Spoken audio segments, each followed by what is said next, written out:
have a Taylor update. Let me find it. So I saw Taylor had tweeted the other day, losing count of how many times I've almost died, #travel. And my response was, because she talked about getting Zika, was how this time? Because she just went to Thailand. Did you see that? Right, yeah, I did. So she was our lovely guest on our Dictators episode. She's in Korea right now. And she said, I almost got into a car accident, and there was probably larvae in the sugar. I saw that. Prob in the coffee. Yeah, that's terrifying. But I'm like, that's kind of the most Taylor thing. Right. She's so chill about it. She was not chill about the larvae. Well, no, but everything else, she's like, oh yeah, there's a car accident. It was fine. We almost got hit by a car. It's whatever. This is the cult of domesticity, where two best friends tell each other stories about history, politics, true crime, and other fun stories. I'm Courtney. I'm Ashley. And today, we all better buckle the fuck up because this is getting dark. Oh, good. Ashley is so excited for this because I told her what I was doing. And I just get this text like, I can't wait. Wait, did you tell me? Oh, yeah, you did. Okay, never mind. Did you tell me about this? Because I don't remember if you did or not. And then, yeah, no, you did. It's fine. So we're going to discuss the Kirtland cult murders. Love a good cult. This happened about, Kirtland's the town next to mine. Let's just slowly narrow my location. There's not a lot around here. One of these days, we're just going to give out your address. It'll be fine. Please don't. The Kirtland cult murders happened in the end of the 80s. Okay. And I'm going to give you some fun facts about Kirtland. And these aren't researched. My grandparents live in Kirtland, so okay. I know Kirtland. It's actually the second place the Mormons went at. Is that when they found their plates? No, that's in New York. Oh, I knew that. I'm sorry. Kirtland's where they went after they got kicked out of New York. Okay. The big joke is the town is owned 90% by the Mormons, but it's kind of true. Excellent. They have a very good high school football team because I have to drive. There's only so many ways to get out of my town, and that's one of them. And so you see all the signs in the high school like, Kirtland Hornets going to states. And I'm like, I don't care. There's actually 2 branches of Mormons in Kirtland. We joke there's the ones at the top of the hill and the ones at the bottom of the hill, because that's actually legit how they're divided. Like, there's a church at the top of the hill that was like Joseph Smith's. Yeah. There's another one at the bottom of the hill. But together they own most of Kirtland, like the businesses, property. It's ridiculous. Did you know that there's like Latter-day Saints headquarters in downtown Dayton? Because I sure didn't until like the last day of my internship, and I finally paid attention looking out the window of the bus, and I was like, oh, how long has that been there? So I googled it. It's been there for like forever and a day. Yeah. Well, I mean, it's been there for a long time, and I was like, wow, okay, all right. Other fun Kirtland story, one of the kids I was in grad school with, like, for some reason we had a decent amount of Mormons in the program, and he goes, wait, I forget that people live there. I just assume it's a tourist trap. And I'm like, there's not enough there for it to be a tourist trap. Yeah. Okay. Kirtland, let's put it this way. The amount of stuff in Kirtland makes my town look populated. Which is sad because I've also referenced where I live as you could drive through it and not realize it. Yeah, that's awesome. Yeah. Love it. You should, hometown sadness hashtag. You could drive through and not know it. We're going to make that the town motto. Okay, let's get to our story. This is about a cult, obviously, because of their Kirtland cult murders. No. And the leader ends up being Jeffrey Lundgren. I'm going to go with that's how you say his name. So on April 19th, 1984, Jeffrey Lundgren, his wife Alice, and 4 children moved from Missouri to Kirtland. Also, you should know, most of my information is coming from a really, really good 4-part series from the Cleveland News Herald. I suggest you check it out. It's pretty good. Okay. The Lundgrens are living in Kirtland, and then April 1987, Dennis Avery, who will become a devoted follower of Lundgren. Is he related to Steven? He's from Missouri. I don't know. I've never watched Making Murder. You what? I don't want to. Yeah, no, I understand that. But still, I suffered. You should have to suffer through those haircuts. Come on now. Okay, so Dennis Avery, moves to Kirtland with his wife Cheryl and daughters Trina and Rebecca and Karen. So ages 15, 13, 7, and they're in Madison Township, which is closer to the border by Erie and Ashtabula. Okay. So November 1987, Lundgren, his family, and some followers move into a rented farmhouse at, I forgot they gave the exact address. Yeah. So in case you want to go find it, 8671 Euclid-Chardon Road, aka Route 6. This is where he starts to organize his followers into a paramilitary religious cult. No red flags there. That's fine. That was a really impressive eye roll. Thank you. I do what I can. January of 88, Lundgren, who has been working for the Kirtland Temple, which is the church on top of the hill, which is the tourist trap. Okay. He was dismissed as a lay minister and tour guide at the Kirtland Temple, which is the reorganized Church of Jesus Christ of Latter-day Saints. Why is it so long? Because the more words you have, the more credible you are. Remember? Oh. That's why Donald Trump has the best words. He doesn't have very good words, but he has the best words. The reason why he was let go was for, and this is a quote from Dale Luffman, for ethical and moral issues that are critically important to us.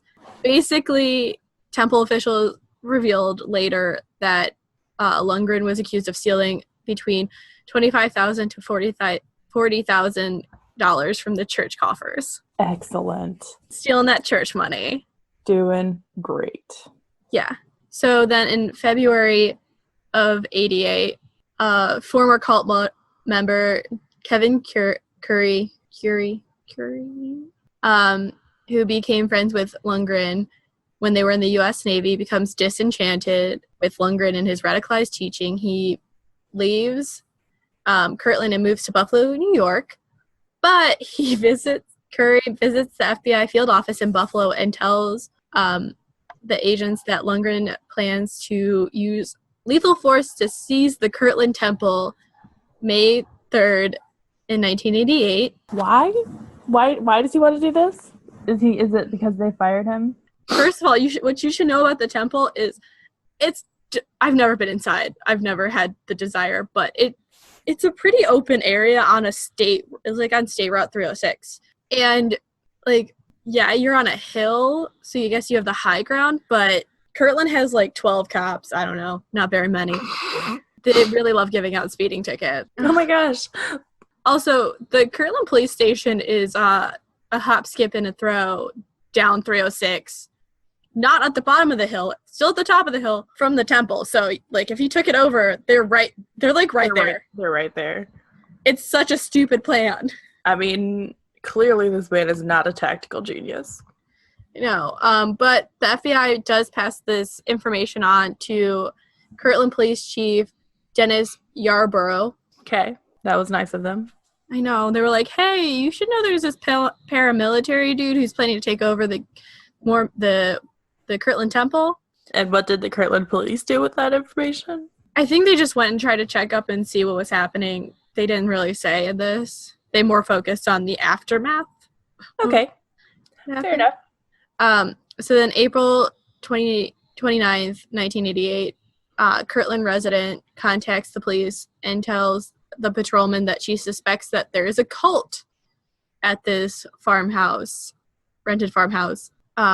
Additionally, they report that Jeffrey Lundgren's son, Caleb, had warned the neighbor children about demons emerging from the ground in May.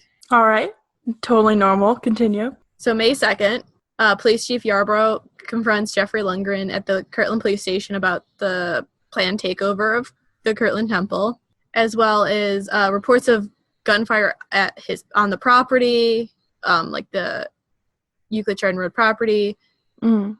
And basically, Lundgren tells his followers later that the temple takeover won't occur because he's had a conversation with a higher power. AKA, he begins to think he's a prophet. Okay. So this is all the good parts of occult actions. All rolled into one. I love it. All rolled into one. Never even heard of this. Yeah. And the Kirtland police begin to surveil the residents. I love it. Okay. In September of 88, another informant comes forward to tip off deadly plans attributed to Lundgren, and this is given to patrolman Ron Andelsick. And Andelsick shares the information with the ATF and the FBI. So then April of 89, Dennis Avery's credit card was used by Lundgren to buy 3 guns from a Bainbridge Township gun store. With April 17th, 1989, the Averys withdraw their 3 daughters from Madison schools. And unfortunately, this is the night that they're murdered. Womp womp. Yeah. So basically, members of the cult who were living at the house on Euclid-Chardon Road had preemptively dug a pit in the barn. And I'm going to have you, before we get into this, open the files and go to the second one. The second one? Okay. Yeah. And so that's the Lundgren family. The next one are the Averys. Aw. So they're just like normal families, you know. I mean, that dad definitely looks like he could be related to Stephen Avery, but I don't know. Yeah. Now I am curious. And the next one is the picture of the house at Euclid-Chardon Road. Oh yeah, they straight up gave that address, didn't they? Yeah. Don't worry. I guess it's public record. There's not a house there anymore. Probably for the best. Oh, at the end I'm going to tell you what's there now. You're going to love it. Okay. The Averys are at that house on Kirtland-Chardon Road, and they're inside the house while other members of the cult, because the Averys are in the cult, are in the barn. Lundgren tells one of the guys, let's do it. So the first victim that Luff, one of the cult members, escorted into the barn was Dennis Avery. The dad? The dad. Okay. They bound his hands and tossed him into the pit. Dennis, and this is according to police records, cried out, "This isn't necessary, please, this isn't necessary." Lundgren shot Dennis twice in the back, killing him. So then Luff exited the barn and returned moments later with Cheryl Avery, who they had no idea what was going on. So basically they brought the dad in, tied him up, shot him, and put him in the pit, shot him, brought the wife in, she had no idea. Mm-hmm. And apparently Luff told Cheryl as they entered the barn, just give up, it'll be easier this way, just let go. And she didn't struggle, and she was lowered in the pit next to her husband's body. She was shot 3 times. The kids were playing video games when this was all happening. Luff returned into the farmhouse, retrieved Trina Avery, who Trina is 15 at the time, and he was like, let's play hide and seek. So once inside the barn, she was also bound at the wrist, lowered in the pit next to her parents. She had 2 shots. The first grazed her head. The second pierced her skull, killing her instantly, so at least she didn't suffer. Yeah. Then Luff went back and escorted Becky into the barn, and Becky is 13. Sweet baby angels. Yeah, and helped place her on top of her dead mother. Damn, dude, really? From the picture of the pit, I don't think it's big enough for, they didn't. Yeah.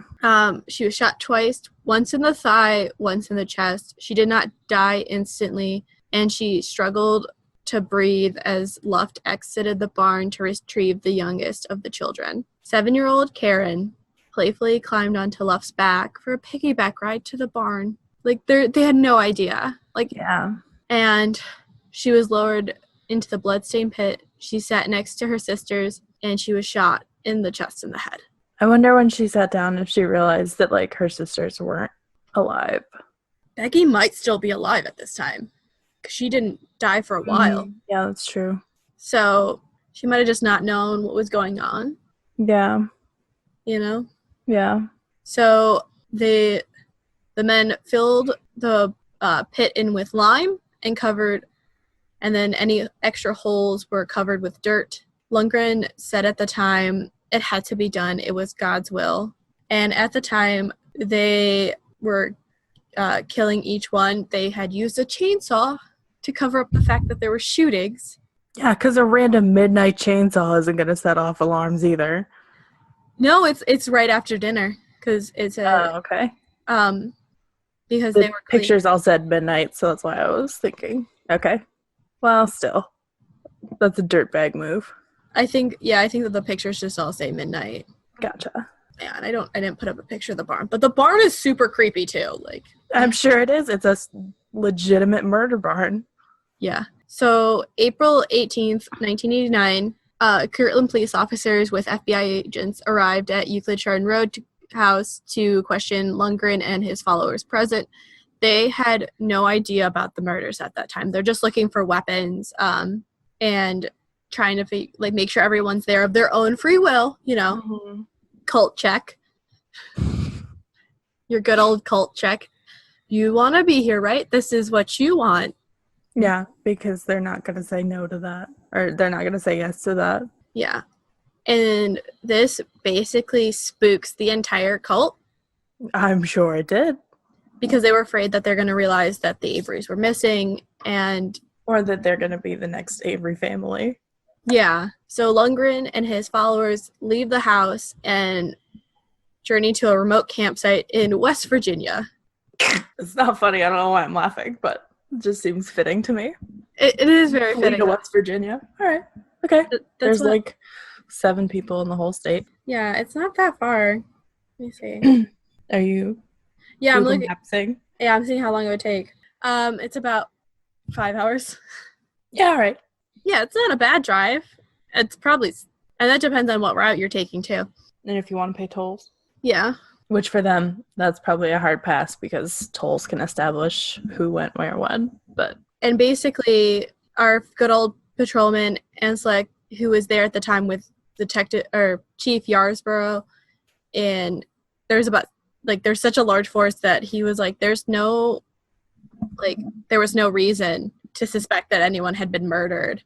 Yeah. The previous evening in the barn.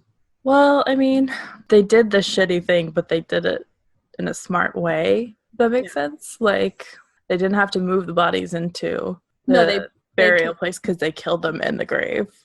Yeah, So, there's not a whole lot of cleanup to do there. No. All the questions were focused on the temple assault plot and their relationships with Lundgren, like I said. So, there was they had no reason to be worried. Mm. And surprisingly, none of the cult members let on what that happened the night before. They were probably scared to. Yeah.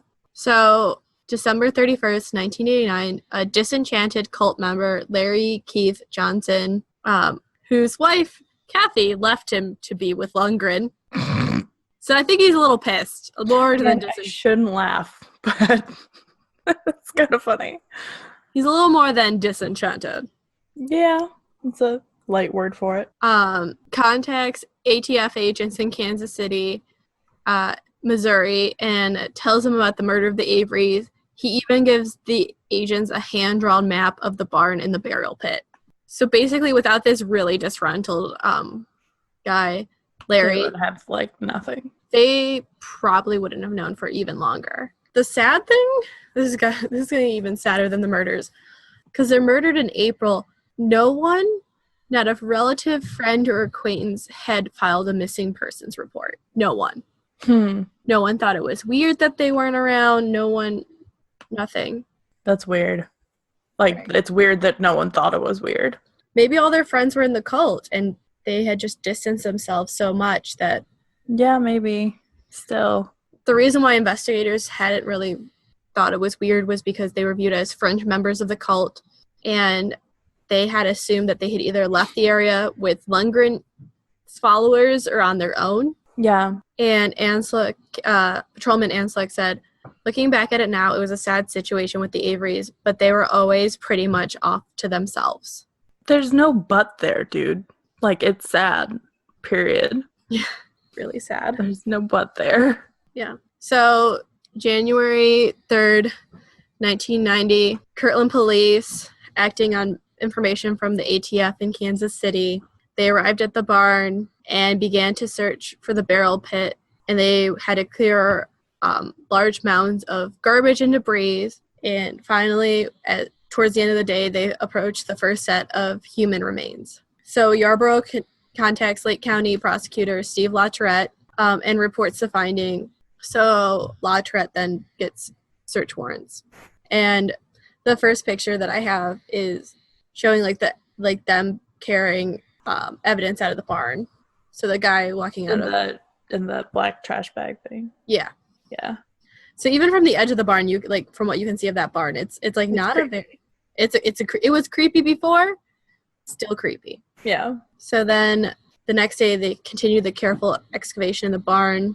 They were getting help from the Lake County Sheriff's Office, Lake County Crime Lab, and representatives of the prosecutor, the FBI, ATF, as well as other law enforcement officers. It's Kirtland, there's normally not that much crime there. So they don't, it's not like they're East Cleveland where they deal with murders and all of that. Right. Even though both, it seems like I only cover Lake County true crime. Well, they're just the craziest cases I know are close to home. Yeah. So for the next 2 days, Steve La Tourette, Ron Andolsic, Karen Kowal, and if you remember my other case I did, I know her daughter. Yeah, I was going to say that name was familiar. I saw it and I had to Google it. I was like, wait. So in case you haven't listened to our murder doubleheader, I worked for years with Karen Kowal's daughter when I was lifeguard, and she was campaigning, I think, for county prosecutor at the time. So Dan Dunlap and Ron Walters. So they all had to witness the unearthing of the barn, the remains of the barn. And Dunlap said the place was cold, damp, cold, dark, and full of trash and rubble. So there was a lot of clearing going on. They found the bodies beneath layers of soil, rocks, and garbage at the rear point of the barn's lower level. So they had literally buried them under trash. Awesome. At the farthest point in the barn to make it even harder. And it had been almost 9 months. Wow. Did they just not believe the dude whose wife shacked up with the leader, or why did it take so long? I think he didn't come forward for a little bit, and I think okay, because he went to the ATF. So okay, instead of the local. Well, even then, think about it. It's the early 90s. How well are they communicating between departments? Yeah, that's true. They might have called them and they did a welfare check or something, and then yeah, fair enough. Okay. Yeah. So by January 5th, La Tourette gets arrest warrants for Lundgren and 12 of his followers. La Tourette said there was no playbook to go by because something like this hadn't happened before in Lake County. I was a relatively new prosecutor in a place where not many major cases come up in a year, and he had charges for the 12 accomplices ranging from conspiracy to aggravated murder to complicity to aggravated murder and kidnapping. And Karen Kowal said of the how La Tourette took on the case, Steve felt very, very strongly that this was a capital case and wanted to make sure we had the right combinations of charges on indictments. So basically they wanted to make sure they don't nothing like this happens in Lake County. And they wanted to make sure that it would never happen again because all of the people involved got charged properly. That it basically said Lake County isn't going to take this. Well, and also if he's saying it's a capital, he wants the charges to add up to capital, they're going for the death penalty. Yeah. So then in January 7th, 1990, Lundgren, his wife, and his son Damon are taken into custody by ATF agents in a motel between San Diego, California, and the Mexican border. So we got some runners. And I'm just thinking of Men in Black, where they find the guy on the turnpike and he's like, "Oh, we got a runner." And then the baby pukes on Will Smith. It's a little octopus thing. Oh. You know what I'm talking about? But shh. That was a good reference. Shut up. I enjoyed it. By January 10th, the Cuyahoga County Coroner's Office confirmed that the bodies were the Averys, and cult members Daniel D. Kraft and Kathryn Johnson are taken into custody in the Cleveland National Forest near San Diego. So the whole cult had kind of migrated out to California to get away. Can we talk about the coincidence of the Cleveland National Forest? I know. Oh, I know. All right, guys. Because Kirtland is about 35-40 minutes from Cleveland. Yeah. So by March 2nd, one of the cult members, Richard E. Brandt, pleads guilty on 5 counts of aggravated murder as part of a plea deal. He gets sentenced 15 years to life in prison, and he's the first one convicted. Dude, that's like a sweetheart deal if they were going for the death penalty on everyone. He turned state's evidence, I believe. Oh, yeah. Yeah, because it's a plea deal, so... Yeah, if it's a deal, you have to. Pretty much. April 10th, 1990. Most of the rest of these are in 1990. A judge in San Diego orders cult leader Jeffrey Lundgren and followers Daniel Kraft and Kathryn Johnson extradited to Ohio. April 13th, they all arrive and are processed to the Lake County jail and are charged with the Avery murders. And they're the last ones to be returned to Lake County. So cult members Dennis and Tanya Patrick are charged with conspiracy to commit aggravated murder, complicity to commit aggravated murder, and kidnapping against. And the reason is given non-involvement. So basically they didn't actually kill them, but they knew. Yeah. Oh, and they also are convicted of one count of obstruction of justice, but their sentences are suspended. Yeah. April 20. I was scrolling through the pictures and let's talk about David Lundgren's sentence, which is 4 consecutive life terms, 120 years to life with parole eligibility and 120 years. Wait, which one? Damon Lundgren. Yeah. Eligible for parole in 120 years. That is the sassiness of the Ohio justice system, and I love it. It's Midwest sarcasm. We're very polite. It's procedurally correct. We are polite enough to tell you that you're going to be dead before parole comes up. It's like a subtle Midwestern fuck you. Go fuck yourself. It's not even subtle. It's just straight out. Okay. So I enjoyed that. You're welcome. April 25th, cult member Gregory S. Winship pleads guilty to 5 counts of complicity murder as a part of a plea deal. Again, that is a very early 90s mustache. Mm-hmm. Yeah. He's sentenced 15 years to life in prison. Do you want to read because you're looking at the pictures, do you want to read what they get? So okay. I'll say, okay, May 4th, cult member Sharon Bluntschly pleads guilty to 5 counts of conspiracy to commit aggravated murder as a part of a plea deal. 7 to 25 years in prison, Bob.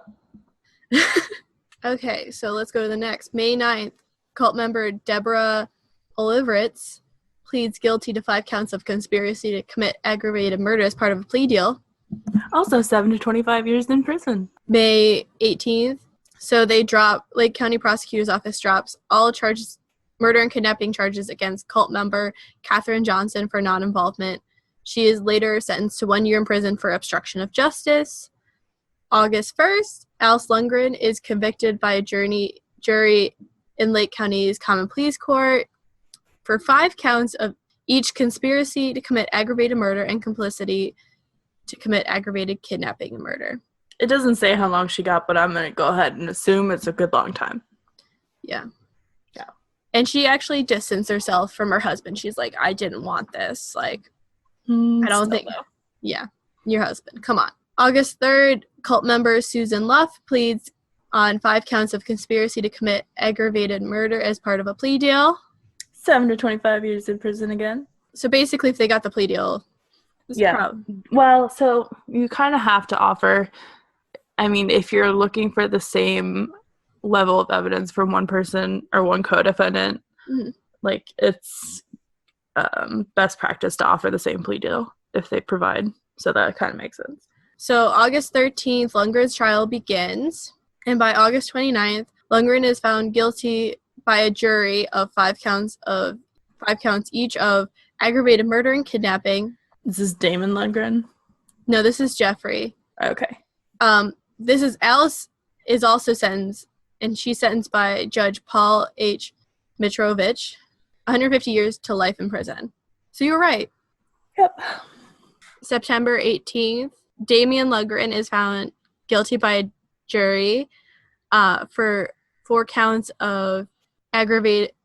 each of aggravated murder and kidnapping. Oh, this is the one I was talking about earlier, 4 consecutive life terms, 120 years to life with parole eligibility in 120 years. He's real cozy. Oh, yeah, he's not going anywhere. No. No. On September 20th, The jury begins deliberating for 2 hours before recommending that Lundgren be sentenced to die in the electric chair. Papa Lundgren or Papa okay. Lundgren. Okay. Our prophet. So Jeffrey Lundgren is sentenced to die because Ohio still has the death penalty. Yeah, Ohio's in the top 10 for most people killed in yeah, this is a whole other topic that we're probably not going to get into today. The next day, the judge, Martin O. Parks, concurs with the jury's recommendation and confirms Jeffrey Lundgren's death sentence. November 5th, Daniel D. Kraft pleads guilty on 5 counts of aggravated murder with 3 counts of kidnapping. So he got 50 years to life. And then one incredibly 90s mullet. Wait, I want to see it. It's there. It's Oh yeah, that's yeah. the creeper stash too. Oh yeah. He's straight up 90s creep right there. Ronald B. Luff is found guilty by a jury for 5 counts each of aggravated murder and kidnapping. 170 years to life. Also, terrifying look. Yeah. Yeah. And his picture in court is even creepier. Because he's like, you could tell. Oh, yeah, no. That prosecutor's like, can you step away from me, please? Yeah, Tourette, he's like, yeah, he's like, no, you're too close. Also, those glasses, both of them, aviator glass. Everyone has aviator glasses. Look at the sheriff, too. It's clearly 1990. It's clearly late 80s, early 90s. My mom used to have glasses like that, though. August 23rd, 1991, so we finally made it to 91. Kathryn Johnson is released from prison at the expiration of her sentence. Basically. That was the obstruction of justice one. Yeah. Then, October 24th, 2006, Lundgren is executed by lethal injection at the Southern Ohio Correctional Facility, and he kept appealing. So with death sentences, there are mandatory appeals, like automatic appeals. So even if you don't want, like, say you're like Eileen Wuornos and you don't want to keep appealing the sentence, the way that the law is written is that it's done on your behalf. So I think there are 2 automatic appeals for capital sentences in Ohio. I don't remember, but those appeals take a while to work through the system. And if it's not overturned the first time, you have the option to do a second one. So it does not surprise me that it took that long. Yeah. I mean, that's 15 years of just court. Oh, yeah. And all of that is out of taxpayer money because they're automated appeals. So all of those court proceedings are paid for by the taxpayers. Yeah. All 15 years of housing him, taxpayers. Yeah. Like, it makes me nuts. Anyway. Lautrec chose to be present when Lundgren was executed.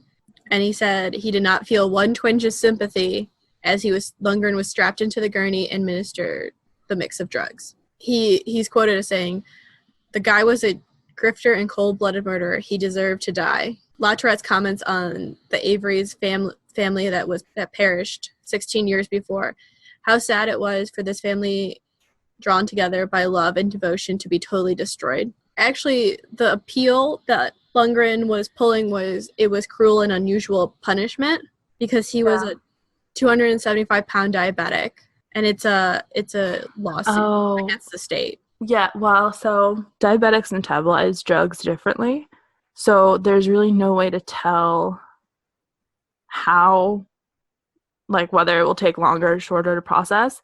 So it could have taken him hours on that gurney, and they wouldn't have known, and there would be nothing they could do because they're required to only give a certain dosage. Mm-hmm. So even if it's 3 hours on and they're writhing in agony on the table, they legally can't, like, push more of the drug. They have to just wait for it to do what it's supposed to do.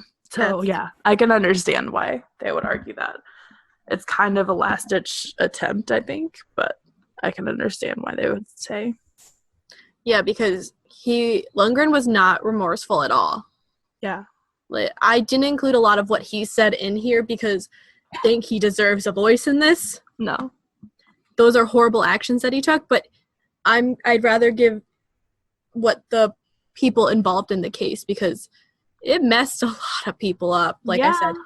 I mean, you're talking the murder of 3 kids, like an entire family. Yeah, that's not cool. And they're all buried in a pit together, and they were... The way he went about, like, the order shows that, I mean, even if the grave didn't show premeditation, the order that they did it in would be enough, because they took out the dad first, the one who had the most likely chance of overpowering them, and then went from the strongest member of the family to the weakest. And the least suspecting. Right. So that's horrific, yes. I agree. So let's get to the paroles. Okay. March 29th, 2010, Richard E. Brand was paroled after spending 19 years and 15 days in prison. December 30th, 2010, Gregory Winship was paroled after spending 19 years and 10 months in prison. January 2011, Sharon Bluntschly was paroled after spending 19 years, 11 months in prison. And Deborah Olivarez was also paroled same amount of time, a little less months. And January 11th, 2011, Susan Luff was paroled. Those still in prison are Daniel Kraft, who is eligible in 2024. Luff, 2048 is the first time. Alice, 2092. Damon, 2098. It's just really a really sad story, because basically it's the Dateline thing. This is like this unsuspecting town where nothing ever happens, and then there's sleepy towns you gotta watch out for, dudes. Yeah. And then kind of the weird thing is, so in 2009, the plot was basically razed to the ground. Do you want to guess what was built there? I haven't the faintest idea. A church. Oh, Jesus. What kind of church? I'm not sure what denomination. I just remember... I mean, it's definitely haunted. I bet it's a non-denominational church. Yeah, I think it is. Basically, they're like, this is a good thing. It'll help the community heal. It's definitely haunted. Yeah, I'm sorry. For sure. Absolutely. Because it's warmer right now. I will make sure before this goes up on Thursday, I will go and take a picture of myself in front of the church. Yes. If there's a little girl in the background, I'm freaking out. Just oh my god. FYI. Oh my god, I have to totally look up and see if it's haunted. I mean, you better go and tell us. I will. Like, yay or nay. So I've already mentioned like some of my connections to why I chose this case. Like one, right now it's between me and my grandparents' house, so I have to drive past Kirtland-Chardon Road or Euclid-Chardon Road all the time. The other, and like that, yeah. Then I found out like I know one of the prosecutor's daughters. So a funny story, because we got to lighten this up, because this is a very, very dark. Right, it was real heavy. Real heavy. Back when Rob was dating my cousin Melissa, because he's been dating her my whole life. Like he remembers me coming home being born. Like that's how long I've known this man. Yeah, they weren't married at the time of my birth because I was in their wedding. It was super cute. Hey, me too. I think they got married in 98. So like we were like real like dude. Late I'm pretty sure, yeah, like late 90s, maybe 99. So we should share a picture of us being the flower girl. It was cute. Yeah, should we share our flower girl pictures? We'll share it on Instagram. Yes. Oh my gosh, that was cute then. So Rob and Melissa, and then their two friends who were also a couple, and I'm pretty sure I know them. They were going around the cornfields by the barn. Why? Because they were, there's not a lot to do sometimes. And it's free. Kirtland has like the one other thing that Kirtland like people joke is like Kirtland has the melon heads, which if anyone knows, urban legends, melon heads are like these, like they're supposed to be like kid size and they have like water on their brain or something like that, and they're really creepy. Google it. Maybe I'll cover it. The guys had their friend like have a mask and like hiding in the cornfield, so they were like walking through the corn, being teenagers, whatever. And their friend jumped out to scare the girls. Oh my god, that's awful. Hilarious, but awful. And they ran all the way back to the car because they probably weren't parked on the road. They probably were like cutting through a side thing, so they're cutting through fields. And I just think it's so funny That is funny. We're going to turn to our podcast quarter now. Yay! And this week we're going to hear from the Mall podcast. So it's Mysteries and Urban Legends. Ooh. They're based down in Australia. So take a listen. That's Schnitzel, sorry. Hey guys, do you like mysteries and urban legends? Do you like creepy stories and unsolved true crime? Then join us every Tuesday and Saturday at Mysteries and Urban Legends and get to the bottom of weird urban legends and spooky mysteries.